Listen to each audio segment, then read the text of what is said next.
ಆತ್ಮೀಯ ಅರ್ಥಶಾಸ್ತ್ರ ವಿದ್ಯಾರ್ಥಿಗಳೇ, ಇವತ್ತಿನ ತರಗತಿಯಲ್ಲಿ ಅರ್ಥಶಾಸ್ತ್ರ ವಿಷಯಕ್ಕೆ ಸಂಬಂಧಪಟ್ಟಂತಹ ರಾಷ್ಟ್ರೀಯ ಕೃಷಿ ಮತ್ತು ಗ್ರಾಮೀಣ ಅಭಿವೃದ್ಧಿ ಬ್ಯಾಂಕ್, ಅದಕ್ಕೆ ನಾವು ನಬಾರ್ಡ್ ಅಂತ ಕರಿತೀವಿ. ಈ ಒಂದು ಬ್ಯಾಂಕಿಂಗ್ ಸಿಸ್ಟಮ್ ಬಗ್ಗೆ ಇವತ್ತಿನ ತರಗತಿಯಲ್ಲಿ ನಿಮಗೆ ಸಂಪೂರ್ಣವಾದ ಮಾಹಿತಿಯನ್ನು ತಿಳಿಸಿಕೊಡುವಂಥ ಕೆಲಸವನ್ನು ಮಾಡ್ತೇನೆ. ನಬಾರ್ಡ್ ಅಂತಂದ್ರೆ national bank for agriculture and rural development ಅಂತೇಳಿ. ನಿಮಗೆ ಲಾಂಗ್ ಫಾರ್ಮ್ ಕೇಳಿದ್ರೆ ಆ ಲಾಂಗ್ ಫಾರ್ಮನ್ನು ನೀವು ಎಕ್ಸಾಮ್ ಒಳಗೆ 2 ಮಾರ್ಕ್ಸ್ ಒಳಗೆ ಬರೀಬೇಕಾಗ್ತದೆ. ಕನ್ನಡದೊಳಗೆ ರಾಷ್ಟ್ರೀಯ ಕೃಷಿ ಮತ್ತು ಗ್ರಾಮೀಣ ಅಭಿವೃದ್ಧಿ ಬ್ಯಾಂಕ್ ಅಂತ ಕರಿತೀವಿ. ಇಂಗ್ಲೀಷ್ ಒಳಗೆ national bank for agriculture and rural development ಅಂತೇಳಿ ಕರಿತೀವಿ. ಈ ಒಂದು ಬ್ಯಾಂಕು ಸ್ಥಾಪನೆಯಾಗಿದ್ದು ಯಾವಾಗಂತಂದ್ರೆ, ಈ ಒಂದು ಬ್ಯಾಂಕನ್ನು ಜುಲೈ 12, 1982ರಂದು ಸ್ಥಾಪನೆಯನ್ನು ಮಾಡ್ತೇವೆ.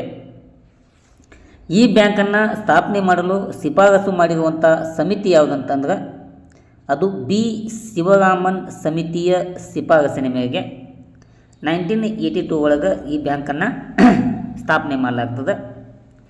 ಈ ಬ್ಯಾಂಕಿನ ಯಾವ ಕಾಯ್ದೆ ಅನ್ವಯ ಸ್ಥಾಪನೆ ಆತಂತಂದ್ರೆ ನಬಾರ್ಡಿನ ಕಾಯ್ದೆ 1981ರ ಕಾಯ್ದೆ ಅನುಗುಣವಾಗಿ ಈ ಬ್ಯಾಂಕನ್ನು ಸ್ಥಾಪನೆ ಮಾಡಲಾಯಿತು. ಈ ಬ್ಯಾಂಕಿನ ಮುಖ್ಯ ಕೇಂದ್ರ ಕಚೇರಿ ಎಲ್ಲಿ ಕಂಡು ಬರುತ್ತಂತಂದ್ರೆ ಮುಂಬೈ ಒಳಗೆ ಕಂಡು ಬರ್ತದೆ. ಮತ್ತು ಈ ನಬಾರ್ಡಿನ ಸಂಪೂರ್ಣವಾದಂಥ ಮಾಲೀಕತ್ವ ಯಾರ ಕೈಯಲ್ಲಿ ಕಂಡು ಬರುತ್ತಂತ ಅದು ಭಾರತ ಸರ್ಕಾರದ ಸಂಪೂರ್ಣ ಅಧೀನದಲ್ಲಿ ಈ ಬ್ಯಾಂಕು ಕಾರ್ಯವನ್ನು ನಿರ್ವಹಿಸುತ್ತದೆ. ಇಷ್ಟು ಅಂಶಗಳನ್ನು ವಿದ್ಯಾರ್ಥಿಗಳು ಪೀಠಿಕೆಯಲ್ಲಿ ಬರೆಯುವಂಥ ಕೆಲಸವನ್ನು ಮಾಡಬೇಕು. ಪೀಠಿಕೆ ಆದಮೇಲೆ ವಿದ್ಯಾರ್ಥಿಗಳೇ, ನಿಮ್ಮ ಎಕ್ಸಾಮಿನ ದೃಷ್ಟಿಯಿಂದ ಹಿಡಿದು ಏನು ಮಹತ್ವದ ಅಂಶಗಳಂತಂದ್ರೆ ನಬಾರ್ಡಿನ ಉದ್ದೇಶಗಳನ್ನು ನೀವು ಎಕ್ಸಾಮ್ ಒಳಗೆ ಬರೀಬೇಕಾಗ್ತದೆ. ಆ ಉದ್ದೇಶಗಳನ್ನು ನಾವಿಲ್ಲಿ ತಿಳಿದುಕೊಳ್ಳೋಣ. ಮೊದಲನೇ ಉದ್ದೇಶ ಕೃಷಿಯನ್ನು ಅಭಿವೃದ್ಧಿಗೊಳಿಸುವುದು, ಇದು ಮೊದಲನೆಯ ಉದ್ದೇಶ ಆಗಿದೆ. ಆ ಕೃಷಿಯಲ್ಲಿ ಬರುವಂಥ ಪಶುಸಂಗೋಪನೆ ಆಗ್ಬೋದು, ಮೀನುಗಾರಿಕೆ ಮತ್ತು ಅದಕ್ಕೆ ಸಂಬಂಧಪಟ್ಟಿರುವಂಥ ಚಟುವಟಿಕೆ ಏನದಾವಲ್ಲ ಆ ಎಲ್ಲ ಚಟುವಟಿಕೆಗಳಿಗೆ ಹಣಕಾಸಿನ ಸಹಾಯವನ್ನು ಒದಗಿಸುವಂಥ ಕೆಲಸವನ್ನು ನಬಾರ್ಡು ಮಾಡುತ್ತದೆ. ಎರಡನೇ ಉದ್ದೇಶ ಗ್ರಾಮೀಣ ಅಭಿವೃದ್ಧಿಗೆ ಉತ್ತೇಜನವನ್ನು ನೀಡೋದು. ಅಂದರೆ ಗ್ರಾಮೀಣ ಪ್ರದೇಶಗಳಿಗೆ ಏನು ಬರುತ್ತಲ್ಲ ಅಲ್ಲಿ ಸಾಮಾಜಿಕ ಆಗ್ಬೋದು ಮತ್ತು ಆರ್ಥಿಕ ಅಭಿವೃದ್ಧಿಯನ್ನು ಸಾಧಿಸಲು ಎಲ್ಲ ಸಹಾಯವನ್ನು ಮಾಡ್ತದೆ. ಮೂರನೇ ಉದ್ದೇಶ ಹಣಕಾಸು ಸೌಲಭ್ಯವನ್ನು ವಿಸ್ತರಣೆ ಮಾಡೋದು. ಅಂದರೆ ರೈತರಾಗ್ಬೋದು, ಸಣ್ಣ ರೈತರು, ಅತಿ ಸಣ್ಣ ರೈತರು ಮತ್ತು ಗ್ರಾಮೀಣದಲ್ಲಿ ಕೆಲಸ ಮಾಡುವಂಥ ಕೂಲಿ ಕಾರ್ಮಿಕರು, ಸ್ವಸಹಾಯ ಗುಂಪುಗಳಿಗೆ ಸಾಲ ಸೌಲಭ್ಯವನ್ನು ಒದಗಿಸುವಂಥ ಕೆಲಸವನ್ನು ಕೂಡ ಯಾವುದು ಮಾಡ್ತದೆ, ಈ ನಬಾರ್ಡು ಮಾಡುತ್ತದೆ. ನಾಲ್ಕನೇ ಉದ್ದೇಶ ಮರು ಹಣಕಾಸನ್ನು ಒದಗಿಸುವುದು. ಹೇಗೆ ಅಂತಂದ್ರೆ ಸಹಕಾರಿ ಬ್ಯಾಂಕುಗಳು ಮತ್ತು ಪ್ರಾದೇಶಿಕ ಗ್ರಾಮೀಣ ಬ್ಯಾಂಕುಗಳು ಮತ್ತು ವಾಣಿಜ್ಯ ಬ್ಯಾಂಕುಗಳು ಏನು ಬರ್ತಾವಲ್ಲ ಅವುಗಳಿಗೆ ಮರು ಹಣಕಾಸನ್ನು ನೀಡುವಂಥ ಕೆಲಸವನ್ನು ಈ ನಬಾರ್ಡಿನ ನಾಲ್ಕನೇ ಉದ್ದೇಶ ಆಗಿದೆ. ಐದನೇ ಉದ್ದೇಶ ವಿದ್ಯಾರ್ಥಿಗಳೇ ಗ್ರಾಮೀಣ ಮೂಲಭೂತ ಸೌಕರ್ಯವನ್ನು ಅಭಿವೃದ್ಧಿಗೊಳಿಸುವುದು. ಅದು ನೀರಾವರಿ ಆಗ್ಬೋದು, ಗ್ರಾಮೀಣ ರಸ್ತೆಗಳಾಗ್ಬೋದು, ಅಲ್ಲಿರುವಂಥ ಗೋದಾಮುಗಳಾಗ್ಬೋದು, ಮಾರುಕಟ್ಟೆ ಸೌಲಭ್ಯಗಳಾಗ್ಬೋದು. ಈ ಎಲ್ಲವುಗಳ ಅಭಿವೃದ್ಧಿಗೆ ಈ ನಬಾರ್ಡ್ ಏನು ಮಾಡ್ತದೆ, ಬೆಂಬಲವನ್ನು ಕೊಡುತ್ತದೆ. 6th one ಆರ್ಥಿಕ ಒಳಗೊಳ್ಳುವಿಕೆ ಉದ್ದೇಶವನ್ನು ಕೂಡ ಇಟ್ಟುಕೊಂಡಿರುತ್ತದೆ. ಅಂದರೆ ಬ್ಯಾಂಕಿಂಗ್ ಸೇವೆಗಳು ಏನು ಬರ್ತಾವಲ್ಲ ಆ ಬ್ಯಾಂಕಿಂಗ್ ಸೇವೆಗಳನ್ನು ಗ್ರಾಮೀಣ ಮತ್ತು ಹಿಂದುಳಿದ ಸಮುದಾಯ ಏನಿರ್ತಾವಲ್ಲ ಆ ಸಮುದಾಯಗಳಿಗೆ ತಲುಪಿಸುವಂಥ ಕೆಲಸವನ್ನು ಕೂಡ ನಬಾರ್ಡು ಮಾಡುತ್ತದೆ.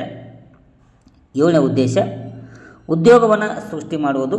ಅದು ಕೃಷಿ ಆಗ್ಬೋದು ಮತ್ತು ಗ್ರಾಮೀಣ ಉದ್ಯಮಗಳು ಏನು ಬರ್ತಾವಲ್ಲ ಆ ಉದ್ಯಮಗಳಲ್ಲಿ ಸ್ವಯಂ ಉದ್ಯೋಗ ಮತ್ತು ಉದ್ಯೋಗ ಅವಕಾಶಗಳನ್ನು ಹೆಚ್ಚಿಸಲು ಏನು ಸಹಾಯ ಮಾಡಬೇಕಲ್ಲ ಆ ಸಹಾಯವನ್ನು ಮಾಡುವಂಥ ಉದ್ದೇಶವನ್ನು ಈ ನಬಾರ್ಡು ಇಟ್ಟುಕೊಂಡಿರುತ್ತದೆ. 8ನೇ ಉದ್ದೇಶ ಗ್ರಾಮೀಣ ಬ್ಯಾಂಕಿಂಗ್ ವ್ಯವಸ್ಥೆಯನ್ನು ಬಲಪಡಿಸುವಂಥ ಉದ್ದೇಶ ಕೂಡ ಇದು ಆಗಿರುತ್ತದೆ. 9ನೇ ಉದ್ದೇಶ ಸ್ವಸಹಾಯಿ ಗುಂಪುಗಳು ಮತ್ತು FPOಗಳಿಗೆ ಉತ್ತೇಜನವನ್ನು ನೀಡುವಂಥ ಕೆಲಸ, ಇದು 9ನೇ ಉದ್ದೇಶ. 10 ಸಮತೋಲನ ಆರ್ಥಿಕ ಅಭಿವೃದ್ಧಿಯನ್ನು ಗೊಳಿಸುವಂಥ ಉದ್ದೇಶವನ್ನು ಇಟ್ಟುಕೊಂಡಿರುತ್ತದೆ. 11 ರೈತರ ಆದಾಯವನ್ನು ಹೆಚ್ಚಿಸುವುದು. 12 ಸಣ್ಣ ಮತ್ತು ಅತಿ ಸಣ್ಣ ರೈತರ ಒಂದು ಸಬಲೀಕರಣವನ್ನು ಗೊಳಿಸುವುದು. 13 ಗ್ರಾಮೀಣ ಉದ್ಯಮಶೀಲತೆಯ ಅಭಿವೃದ್ಧಿಯನ್ನು ಗೊಳಿಸುವಂಥ ಉದ್ದೇಶವನ್ನು ಈ ನಬಾರ್ಡು ಇಟ್ಟುಕೊಂಡಿರುತ್ತದೆ. 14ನೇ ಉದ್ದೇಶ ಕೃಷಿ ಅಪಾಯವನ್ನು ನಿರ್ವಹಣೆಯನ್ನು ಮಾಡುವುದು. ಹಸಿರು ಮತ್ತು ಸ್ಥಿರ ಅಭಿವೃದ್ಧಿಯನ್ನು ಗೊಳಿಸುವುದು, ಕೌಶಲ್ಯ ಮತ್ತು ಸಾಮರ್ಥ್ಯವನ್ನು ನಿರ್ಮಾಣಗೊಳಿಸುವುದು, ಗ್ರಾಮೀಣ ಹಣಕಾಸಿನ ಜಾಗೃತಿಯನ್ನು ಮೂಡಿಸುವುದು, ನವೀನತೆ ಮತ್ತು ಹೊಸ ಹೊಸ ತಂತ್ರಜ್ಞಾನಕ್ಕೆ ಉತ್ತೇಜನವನ್ನು ಕೊಡೋದು. ಇದು 18ನೇ ಉದ್ದೇಶ ಆಗಿದೆ. 19 ಮಹಿಳಾ ಸಬಲೀಕರಣವನ್ನು ಗೊಳಿಸುವುದು, ಹಿಂದುಳಿದ ಮತ್ತು ದುರ್ಬಲ ವರ್ಗಗಳಿಗೆ ಅಭಿವೃದ್ಧಿ, ಕೃಷಿ ಮೌಲ್ಯ ಸರಪಳಿ ಅಭಿವೃದ್ಧಿಗೊಳಿಸುವುದು, ಪ್ರಾದೇಶಿಕ ಅಸಮಾನತೆಯನ್ನು ಕಡಿಮೆ ಮಾಡುವುದು, ಸಂಸ್ಥಾತ್ಮಕ ಕ್ರೆಡಿಟ್ ವ್ಯವಸ್ಥೆಯನ್ನು ವಿಸ್ತರಣೆಯನ್ನು ಗೊಳಿಸುವುದು ಮತ್ತು ಗ್ರಾಮೀಣ ಮೂಲಸೌಕರ್ಯಕ್ಕೆ ದೀರ್ಘಾವಧಿ ಹಣಕಾಸನ್ನು ಒದಗಿಸುವಂಥ ಉದ್ದೇಶವನ್ನು ಇಟ್ಟುಕೊಂಡಿರ್ತದೆ. ಇಷ್ಟು ನಿಮಗೆ ಪ್ರಮುಖವಾಗಿರುವಂಥ 24 ಉದ್ದೇಶಗಳನ್ನು ಇಲ್ಲಿ ನಿಮಗೆ ತಿಳಿಸಿಕೊಟ್ಟಿದ್ದೇನೆ. ನಿಮ್ಮ ಎಕ್ಸಾಮ್ ಒಳಗೆ ಒಂದು 10ರಿಂದ 12 ಆ ಉದ್ದೇಶಗಳನ್ನು ಹಾಕಿದ್ರೆ ಕೂಡ ಸಾಕಾಗ್ತದೆ. ಇನ್ನು ಉದ್ದೇಶಗಳಾದಮೇಲೆ ನಬಾರ್ಡಿನ ಕಾರ್ಯಗಳ ಬಗ್ಗೆ ಚರ್ಚೆಯನ್ನು ಮಾಡೋಣ. 1ನೇ ಕಾರ್ಯ ಹಣಕಾಸಿನ ಕಾರ್ಯಗಳ ಬಗ್ಗೆ ಚರ್ಚೆಯನ್ನು ಮಾಡೋಣ. ಅದರಲ್ಲಿ ಒಂದನೇದು ಯಾವುದು? ಮರು ಸಾಲವನ್ನು ಒದಗಿಸುವುದು. ಇಲ್ಲಿ ನಬಾರ್ಡ್ ಏನು ಮಾಡ್ತದೆ? ನಬಾರ್ಡು ಸಹಕಾರಿ ಬ್ಯಾಂಕುಗಳಾಗ್ಬೋದು ಮತ್ತು ಪ್ರಾದೇಶಿಕ ಗ್ರಾಮೀಣ ಬ್ಯಾಂಕುಗಳು ಮತ್ತು ವಾಣಿಜ್ಯ ಬ್ಯಾಂಕುಗಳು ಇವುಗಳಿಗೆ ಮರು ಸಾಲವನ್ನು ನೀಡುತ್ತದೆ. ಅದು ಯಾವ ಉದ್ದೇಶಕ್ಕಾಗಿ ಅಂತಂದ್ರೆ ಕೃಷಿ ಆಗ್ಬೋದು, ಪಶುಸಂಗೋಪನೆ ಆಗ್ಬೋದು, ಮೀನುಗಾರಿಕೆ, ತೋಟಗಾರಿಕೆ, ಗ್ರಾಮೀಣ ಕೈಗಾರಿಕೆಗಳಿಗೆ ಸಾಲವನ್ನು ನೀಡಲು ಇದೇನು ಮಾಡ್ತದೆ? ನಬಾರ್ಡು ಮರು ಸಾಲವನ್ನು ಒದಗಿಸುವಂಥ ಕೆಲಸವನ್ನು ಮಾಡ್ತದೆ. ಇದರ ಮಹತ್ವ ಏನಂತಂದ್ರೆ ಇದು ಗ್ರಾಮೀಣ ಸಾಲದ ಭದ್ರತೆಯನ್ನು ಅಥವಾ ಲಭ್ಯತೆಯನ್ನು ಹೆಚ್ಚಿಸುತ್ತದೆ ಮತ್ತು ಕಡಿಮೆ ಬಡ್ಡಿ ದರದಲ್ಲಿ ರೈತರಿಗೆ ಸಾಲ ಸೌಲಭ್ಯ ಲಭ್ಯ ಆಗ್ತದೆ. 2ನೇದು ಕೃಷಿ ಮತ್ತು ಸಂಬಂಧಿತ ವಲಯಗಳಿಗೆ ಬೆಂಬಲವನ್ನು ಕೊಡ್ತದೆ. ಅದರಲ್ಲಿ ವಿಶೇಷವಾಗಿ ಸಣ್ಣ ಮತ್ತು ಅಂಚಿನ ರೈತರಿಗೆ ಬೆಳೆ ಸಾಲವನ್ನು ಕೊಡುವುದು, ಕೃಷಿ ಯಾಂತ್ರೀಕರಣ, ನೀರಾವರಿ ಮತ್ತು ಗೋದಾಮುಗಳಿಗೆ ಹಣಕಾಸಿನ ನೆರವು.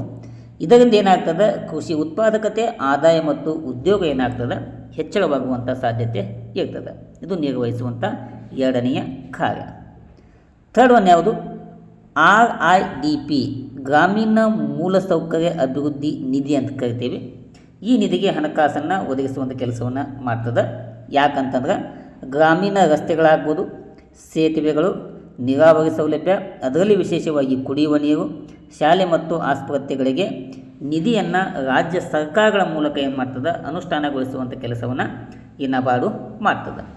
ಇದರಿಂದ ಏನು ನಮಗೆ ಪರಿಣಾಮ ಅಂತಂದ್ರೆ ಗ್ರಾಮೀಣ ಮೂಲಸೌಕರ್ಯಗಳು ಏನಾಗ್ತವೆ? ಬಲವರ್ಧನೆ ಆಗ್ತವೆ ಮತ್ತು ಪ್ರಾದೇಶಿಕ ಅಸಮತೋಲನ ಏನಾಗ್ತವೆ? ಕಡಿಮೆ ಆಗುವಂಥ ಸಾಧ್ಯತೆ ಇರ್ತದೆ. ಇನ್ನು ನಬಾರ್ಡ್ ನಿರ್ವಹಿಸುವಂಥ 2ನೇ ಕಾರ್ಯ ಅಭಿವೃದ್ಧಿ ಕಾರ್ಯಗಳಂತೇಳಿ. ಯಾವುದು? ಅಭಿವೃದ್ಧಿಯ ಕಾರ್ಯ. ಅದರಲ್ಲಿ ಒಂದನೇದು ಯಾವುದು? SHG ಬ್ಯಾಂಕ್ ಲೀಕೇಜ್ ಪ್ರೋಗ್ರಾಮ್ ಅಂತೇಳಿ. ಈ ಪ್ರೋಗ್ರಾಮ್ ಮೂಲಕ ಏನು ಮಾಡ್ತದೆ? ಸ್ವಸಹಾಯ ಗುಂಪುಗಳಿಗೆ ಬ್ಯಾಂಕ್ ಸಾಲವನ್ನು ಸಂಪರ್ಕ ಮಾಡ್ತದೆ, ಮಹಿಳಾ ಸಬಲೀಕರಣ ಮತ್ತು ಸ್ವಯಂ ಉದ್ಯೋಗವನ್ನು ಒದಗಿಸಿಕೊಡುವುದು ಮತ್ತು ಬಡವರಲ್ಲಿ ಉಳಿತಾಯದ ಅಭ್ಯಾಸ ಮತ್ತು ಸ್ವಾವಲಂಬನೆ ಮತ್ತು ಸಾಮಾಜಿಕ ಬದಲಾವಣೆ ಏನಾಗ್ತದೆ? ಇದರಿಂದ ಸಾಧ್ಯ ಆಗ್ತದೆ. 2ನೇದು ಯಾವುದು? ಗ್ರಾಮೀಣ ಉದ್ಯಮಶೀಲತೆಯ ಅಭಿವೃದ್ಧಿಯನ್ನು ಗೊಳಿಸುವುದು. ಇದರಲ್ಲಿ ವಿಶೇಷವಾಗಿ ಏನು MSMEಗಳು ಏನು ಬರ್ತಾವಲ್ಲ ಅವುಗಳಿಗೆ ಬೆಂಬಲವನ್ನು ಕೊಡೋದು, ಅವು ಕೌಶಲ್ಯ ಅಭಿವೃದ್ಧಿ ಮತ್ತು ತರಬೇತಿಯನ್ನು ನೀಡುವುದು. ಇದರಿಂದ ಏನಾಗ್ತದೆ? ಗ್ರಾಮೀಣ ಉದ್ಯೋಗ ಹೆಚ್ಚಳವಾಗ್ತದೆ ಮತ್ತು ವಲಸೆ ಹೋಗುವಂಥ ಪ್ರಮಾಣ ಕೂಡ ಕಡಿಮೆ ಆಗ್ತದೆ.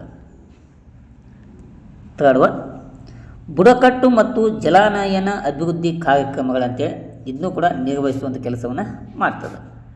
3rd ಒನ್ ಮೇಲ್ವಿಚಾರಣೆ ಕಾರ್ಯವನ್ನು ಕೂಡ ನಬಾರ್ಡು ಮಾಡುತ್ತದೆ. ಯಾವ ಮೇಲ್ವಿಚಾರಣೆ ಅಂತಂದ್ರೆ ಒಂದು ಯಾವುದು? ಸಹಕಾರಿ ಬ್ಯಾಂಕುಗಳ ಮೇಲ್ವಿಚಾರಣೆ ಮಾಡ್ತದೆ. ಯಾಕಂದ್ರೆ ಇಲ್ಲಿ ಹಣಕಾಸಿನ ಶಿಸ್ತು ಮತ್ತು ಪಾರದರ್ಶಕತೆ ಬೇಕಾಗಬೇಕಂತಂದ್ರೆ, ಕಾರ್ಯಕ್ಷಮತೆ ಮೌಲ್ಯಮಾಪನ ಹೆಚ್ಚಳವಾಗಬೇಕಂತಂದ್ರೆ ನಾವೇನು ಮಾಡಬೇಕು? ಮೇಲ್ವಿಚಾರಣೆಯನ್ನು ಮಾಡಲೇಬೇಕು. ಇನ್ನೊಂದು ಯಾವುದು? RRBಗಳನ್ನು ಪರಿಶೀಲನೆಗೊಳಿಸ್ತದೆ. ಯಾಕಂದ್ರೆ ಅಲ್ಲಿ ಸ್ಥಿರತೆ ಬೇಕು, ಆಮೇಲೆ ಠೇವಣಿದಾರ ಹಿತವನ್ನು ಕಾಪಾಡಬೇಕು ಮತ್ತು ಸ್ಥಿರ ಬ್ಯಾಂಕಿಂಗ್ ವ್ಯವಸ್ಥೆಯನ್ನು ಗ್ರಾಮೀಣ ಆರ್ಥಿಕತೆಗೆ ಆಧಾರವನ್ನು ಒದಗಿಸುವುದರಿಂದ ಈ ನಬಾರ್ಡ್ ಏನು ಮಾಡ್ತದೆ? RRBಗಳ ಮೇಲೆ ಪರಿಶೀಲನೆ ಮಾಡುವಂಥ ಕೆಲಸವನ್ನು ಮಾಡ್ತದೆ. ಇನ್ನು ನಿರ್ವಹಿಸುವಂಥ 4ನೇ ಕಾರ್ಯ ಯೋಜನಾ ಮತ್ತು ಸಂಶೋಧನಾ ಕಾರ್ಯಗಳನ್ನು ನಬಾರ್ಡು ಮಾಡ್ತದೆ. ಅದು ಯಾಕಂತಂದ್ರೆ ಈ ಕೃಷಿ ಮತ್ತು ಗ್ರಾಮೀಣ ಅಭಿವೃದ್ಧಿ ಕುರಿತು ಅಧ್ಯಯನವನ್ನು ಒಳಗೊಳ್ಳುತ್ತದೆ ಅಥವಾ ಅಧ್ಯಯನವನ್ನು ಮಾಡ್ತದೆ. ಅಷ್ಟೇ ಅಲ್ಲದೆ ಸರ್ಕಾರ ರೂಪಿಸುವಂಥ ನೀತಿಗಳಿಗೆ ಸರ್ಕಾರಕ್ಕೆ ಏನು ಮಾಡ್ತದೆ, ಕೆಲವೊಂದು ಸಲಹೆ ಸೂಚನೆಗಳನ್ನು ನೀಡುವಂಥ ಕೆಲಸವನ್ನು ಕೂಡ ನಬಾರ್ಡು ಮಾಡುತ್ತದೆ. ನೆಕ್ಸ್ಟ್ ಒನ್, ಸಂಯೋಜನೆ ಮತ್ತು ಪ್ರೋತ್ಸಾಹಕ ಕಾರ್ಯವನ್ನು ಕೂಡ ನಿರ್ವಹಿಸುತ್ತದೆ ಮತ್ತು ಹಣಕಾಸು ಒಳಗೊಳ್ಳುವಿಕೆ ಮತ್ತು ಸಾಕ್ಷರತೆ ಇದು 6ನೇ ಕಾರ್ಯ ಆಗಿದೆ.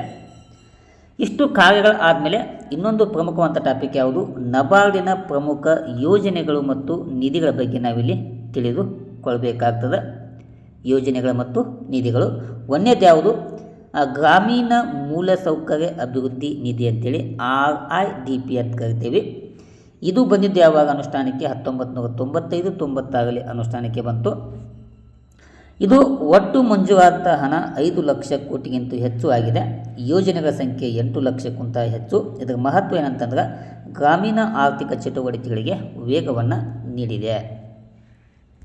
ಎರಡನೇದು SHG ಮತ್ತು ಬ್ಯಾಂಕ್ ಲೀಕೇಜ್ ಪ್ರೋಗ್ರಾಮ್ ಅಂತೇಳಿ. ಇದು ಬಂದಿದ್ದು 1992 ಅನುಷ್ಠಾನಕ್ಕೆ ಬಂತು. ಇದರಲ್ಲಿ ಸಂಪರ್ಕ ಹೊಂದಿದ ಮಹಿಳೆಯರ ಸಂಖ್ಯೆ ಅಂತಂದರೆ 14 ಕೋಟಿಗಿಂತ ಹೆಚ್ಚು ಮತ್ತು ಸಾಲ ವಿತರಣೆಯಾಗಿದ್ದು 1.5 ಲಕ್ಷ ಕೋಟಿಗಿಂತ ಸಾಲ ಹೆಚ್ಚಳವಾಗಿದೆ, ವಿತರಣೆಯಾಗಿದೆ. ಇದರ ಮಹತ್ವ ಏನಂತಂದ್ರೆ ಈ ಒಂದು ಯೋಜನೆಯಿಂದ ಮಹಿಳಾ ಸಬಲೀಕರಣಕ್ಕೆ ಅತಿ ದೊಡ್ಡ ಯೋಜನೆಯಾಗಿ ಇದು ಹೊರಹೊಮ್ಮಿದೆ. ಮೂರನೇ ಯೋಜನೆ ಉತ್ಪಾದಕ ಸಂಸ್ಥೆಗಳ ಅಭಿವೃದ್ಧಿ ನಿಧಿ ಅಂತೇಳಿ. ಈ ನಿಧಿ ಬಂದ ಮೇಲೆ ಇಲ್ಲಿ ನೋಡ್ರಿ, ಇದು ನಿಧಿಯ ಗಾತ್ರ 800 ಕೋಟಿ ಇತ್ತು. ಇದರಲ್ಲಿ ಬೆಂಬಲ ಪಡೆದಿದ್ದು 10,000ಕ್ಕಿಂತ ಹೆಚ್ಚಿನ ಜನ ಬೆಂಬಲವನ್ನು ಪಡೆದಿದ್ದಾರೆ. ಇದರಿಂದ ರೈತರ ಆದಾಯ ಏನಾಗಿದೆ, ಹೆಚ್ಚಳವಾಗಲು ಈ ಒಂದು ನಿಧಿ ಕಾರಣ ಆಗಿದೆ. 4, ಗಿರಿಜನ ಅಭಿವೃದ್ಧಿ ನಿಧಿ ಅಂತೇಳಿ, ಟ್ರೈಬಲ್ ಡೆವಲಪ್ಮೆಂಟ್ ಫಂಡ್ ಅಂತೇಳಿ. ಇದು ಒಳಗೊಂಡಂಥ ರಾಜ್ಯಗಳು 20ಕ್ಕಿಂತ ಹೆಚ್ಚು ರಾಜ್ಯಗಳು. ಇದರ ಲಾಭವನ್ನು ಪಡೆದಿರುವಂಥ ಕುಟುಂಬಗಳು 5 ಲಕ್ಷಕ್ಕಿಂತ ಹೆಚ್ಚು. ಇದರಿಂದ ಏನು ಲಾಭ ಆಗೈತೆ ಅಂದ್ರೆ ಗಿರಿಜನರ ಆದಾಯ ಮತ್ತು ಜೀವನ ಮಟ್ಟ ಏನಾಗಿದೆ, ಸುಧಾರಣೆ ಆಗಿದೆ. ಇದು 4ನೆಯ ಯೋಜನೆ ಆಗಿದೆ. 5ನೇದು ಯಾವುದು ವಿದ್ಯಾರ್ಥಿಗಳೇ, ವಾಟರ್ ಶೆಡ್ ಅಭಿವೃದ್ಧಿ ಕಾರ್ಯಕ್ರಮ ಅಂತೇಳಿ. ಇದು ಅಭಿವೃದ್ಧಿಗೊಂಡಂಥ ಭೂಮಿ ಪ್ರಮಾಣ 25 ಲಕ್ಷ ಹೆಕ್ಟರ್ಗಿಂತ ಹೆಚ್ಚು. ಇದರ ಲಾಭವನ್ನು ಪಡೆದುಕೊಂಡಂಥ ರೈತರು 30 ಲಕ್ಷಕ್ಕಿಂತ ಹೆಚ್ಚಿನ ರೈತರು ಲಾಭವನ್ನು ಪಡೆದುಕೊಂಡಿದ್ದಾರೆ. ಇದರ ಮಹತ್ವ ಏನಂತಂದ್ರೆ ಇದರಿಂದ ಕೃಷಿ ಉತ್ಪಾದಕತೆ ಏನಾಗಿದೆ, ಹೆಚ್ಚಳ ಆಗಿದೆ. 6th ಒನ್, ನಬಾರ್ಡ್ ಮೂಲಸೌಕರ್ಯ ಅಭಿವೃದ್ಧಿ ನೆರವು ಅಂತೇಳಿ. ಇದು ಕೂಡ ದೀರ್ಘಾವಧಿ ಸಾಲವನ್ನು ಕೊಡುವಂಥ ಒಂದು ಯೋಜನೆಯಾಗಿತ್ತು. ಇದರ ಒಟ್ಟು ಸಹಾಯ ಎಷ್ಟು, 1 ಲಕ್ಷ ಕೋಟಿಗಿಂತ ಹೆಚ್ಚು ಹಣವನ್ನು ಸಹಾಯವನ್ನು ಮಾಡಿದೆ. ಇದರ ಮಹತ್ವ ರಾಜ್ಯ ಸರ್ಕಾರ ಮತ್ತು ಸಂಸ್ಥೆಗಳಿಗೆ ಹೆಚ್ಚಿನ ನೆರವನ್ನು ಪಡೆದುಕೊಂಡಿವೆ. ಇನ್ನು ಕೊನೆಯ ಯೋಜನೆ ಮತ್ತು ನಿಧಿ ಅಂತಂದ್ರೆ ಸಹಕಾರಿ ಬ್ಯಾಂಕುಗಳು ಮತ್ತು RRBಗಳಿಗೆ ರೀಫೈನಾನ್ಸನ್ನು ಕೊಡುವಂಥ ಕೆಲಸವನ್ನು ಮಾಡಿದೆ. ಇದರ ಉದ್ದೇಶ ಏನಂತಂದ್ರೆ ಕೃಷಿ ಮತ್ತು ಗ್ರಾಮೀಣ ಸಾಲವನ್ನು ವಿಸ್ತರಣೆ ಮಾಡೋದು. ಇದು ವಾರ್ಷಿಕವಾಗಿ ರೀಫೈನಾನ್ಸನ್ನು ಮಾಡಿಕೊಂಡಿರುವಂಥ ಹಣಕಾಸು ಎಷ್ಟಂತಂದ್ರೆ 6ರಿಂದ 8 ಲಕ್ಷ ಕೋಟಿ ಹಣವನ್ನು ರೀಫೈನಾನ್ಸ್ ಮಾಡಿಕೊಂಡಿದೆ. ಇದರ ಮಹತ್ವ ಏನಂತಂದ್ರೆ ಕೃಷಿಗೆ ನಿರಂತರವಾಗಿ ಸಾಲ ಸಿಗುವಂಥ ಒಂದು ಯೋಜನೆಯನ್ನು ಇದು ಆಗಿತ್ತು. ಓಕೆನಾ. ಇಷ್ಟು ವಿದ್ಯಾರ್ಥಿಗಳೇ ನಬಾರ್ಡ್ನ ಪೀಠಿಕೆ, ಆಮೇಲೆ ಆ ನಬಾರ್ಡು ಉದ್ದೇಶಗಳು ಮತ್ತು ನಬಾರ್ಡು ನಿರ್ವಹಿಸುವಂಥ ಕಾರ್ಯಗಳು ಮತ್ತು ನಬಾರ್ಡಿನ ಪ್ರಮುಖ ಯೋಜನೆಗಳು ಮತ್ತು ನಿಧಿಗಳ ಬಗ್ಗೆ ನಿಮಗೆ ಸಂಪೂರ್ಣವಾದ ಮಾಹಿತಿಯನ್ನು ತಿಳಿಸಿಕೊಟ್ಟಿದ್ದೇನೆ. ಓಕೆನಾ. ಇಲ್ಲಿಯ ತನಕ ತರಗತಿ ವೀಕ್ಷಣೆ ಮಾಡಿ ಎಲ್ಲ ನಮ್ಮ ಮುದ್ದು ವಿದ್ಯಾರ್ಥಿಗಳಿಗೆ ಧನ್ಯವಾದಗಳನ್ನು ತಿಳಿಸ್ತಾ ಈ ತರಗತಿಯನ್ನು ಇಲ್ಲಿಗೆ ಮುಗಿಸ್ತೇನೆ. Thank you. ನಮಸ್ಕಾರ.